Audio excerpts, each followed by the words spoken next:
सूरत शहर की गोदादरा पुलिस ने गोदादरा थाना क्षेत्र में गोलीबारी करके एक व्यक्ति को जान से मारने की कोशिश करने के गंभीर अपराध को अंजाम देने के कुछ ही घंटों के भीतर आरोपी को गिरफ्तार कर लिया।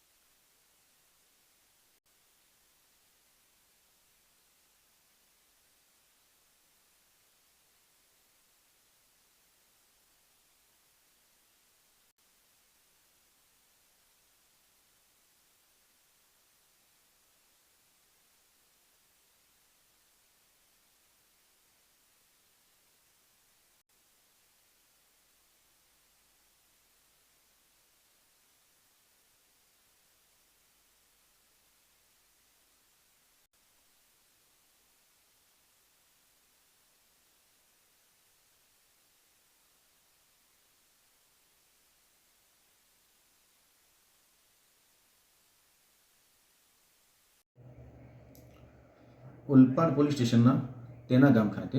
એક જનરલ સ્ટોરની દુકાન છે। એ દુકાનમાં આ ગુનાના ફરિયાદી નાસ્તો કર્યા બાદ પાણીની બોટલ લેવા ગયેલ એ સમયે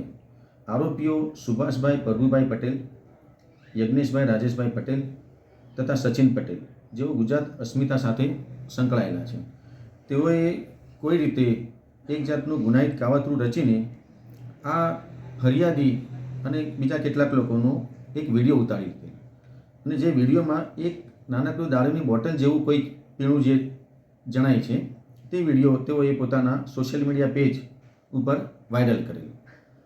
આ વિડીયો વાયરલ થતાં આ જે ફરિયાદી છે, જે એનો કોઈ ગુનાહિત ઇતિહાસ નથી તેવું તેનું કહેવું છે,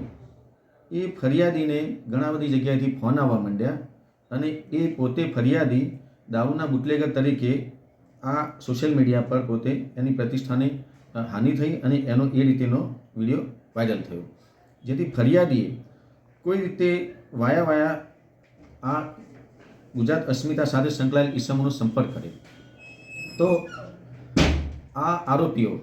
આ ફરિયાદીને એક જગ્યાએ મળવા આવેલા અને ફરિયાદી એવું કહેલ કે મારી ઇજ્જત આબરૂ જાય છે,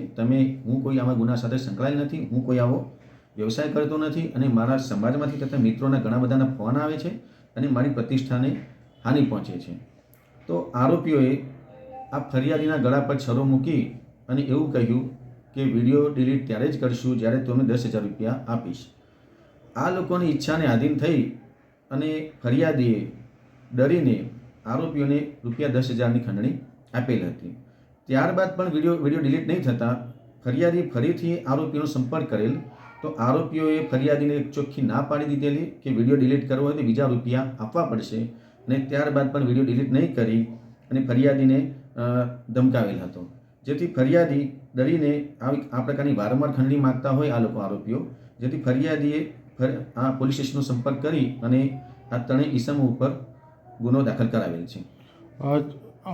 જે મુખ્ય સૂત્રધાર છે એની સામે કોઈ આગળ ગુના દાખલ થયા છે? આ ગુનાનો જે મુખ્ય સૂત્રધાર જે છે સચિન પટેલ, જે ગુજરાત અસ્મિતાના અગાઉના તંત્રી હતા અને હાલમાં તંત્રી તરીકે સુભાષભાઈનું નામ એમણે ચડાવી દીધેલ છે, પરંતુ આ ગુનામાં સુભાષભાઈ પટેલ તથા યજ્ઞેશભાઈ પટેલની પોલીસે ધરપકડ કરેલ છે અને સચિન પટેલ જે છે તે હાલ વોન્ટેડ છે। સચિન પટેલ વિરુદ્ધ આ જ પ્રકારના ગુના અઠવા પોલીસ સ્ટેશન ખાતે તથા અડાજણ પોસ્ટે ખાતે અગાઉ પણ દાખલ થયેલ છે અને પોલીસે સચિન પટેલની ધરપકડ કરવા માટે હાલ તપાસ તજવીજ હાથ ધરેલી છે અને પોલીસે આ આરોપીના રિમાન્ડ મેળવેલ છે અને આગળની તપાસ ચાલુ છે। કેટલા દિવસના રિમાન્ડ છે?